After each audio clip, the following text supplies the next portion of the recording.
আমার অতি কাছের মানুষ, আমার আধ্যাত্ম বিজ্ঞান ক্লাসের ছাত্রী মিতালি। ওকে নিয়ে একটা কবিতা আজ আমি আবৃত্তি করে শোনাচ্ছি। কবিতাটা আমার কয়েকদিন আগে লেখা। মিতালি প্রসঙ্গে দু এক কথা বলছি। প্রকৃতির সাথে মিতালির সম্পর্ক অতি দৃঢ়, অতি নিবিড়। গাছপালা, পশু পাখি যাই বলা যায় না কেন, মিতালির সাথে তাদের সখ্য অতি নিবিড়। ওকে নিয়ে আমার কবিতা মিতালি বনের রানী। স্নেহপ্রীতি, ভালোবাসা, মায়া ভরা অঙ্গন, মিতালিটা ভালোবাসে চাপা জুঁইর অঙ্গন। জানাশোনা বহুদিন, সম্প্রতি ছাত্রী, সাথিকা হিসাবে এলো স্বভাবেতে ধাত্রী।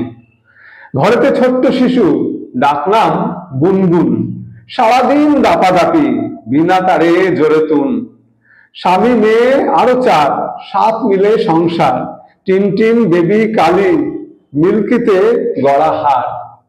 চারটে কুকুর সেবা, গুনগুন মিলে পাঁচ, ঘরে এলে মিতালিটা পাঁচে মিলে জোরে নাচ।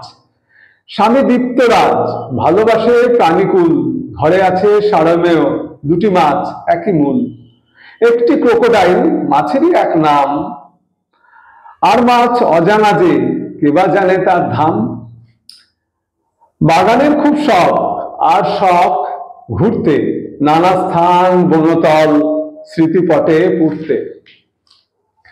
ঘরে আছে পিটুনিয়া, জবা ও গন্ধরাজ, রাবার হাসনুহেনা, কাগজে ফুলের সাজ। অন্তরে বনদেবী, দর্শনে মন কয়, বনফুলে মালা গাঁথে সৌরভ ঘরময়। মিতালির সাথে সাথী, সীমা, রিনা কত ফুল, মীনা দেবী, কৃষ্ণাদি, মৌমিতা চুলবুল। রুক্মিণী, শম্পাও, মাও আছে গৃহমাঝ, সুপ্রিয়া, মধুমিতা, নমিতারা নানা সাজ। মিতালি বনের রানী, প্রকৃতিতে করো রাজ। বনফুলে সেজে এসো, দেখি তব ফুল সাজ।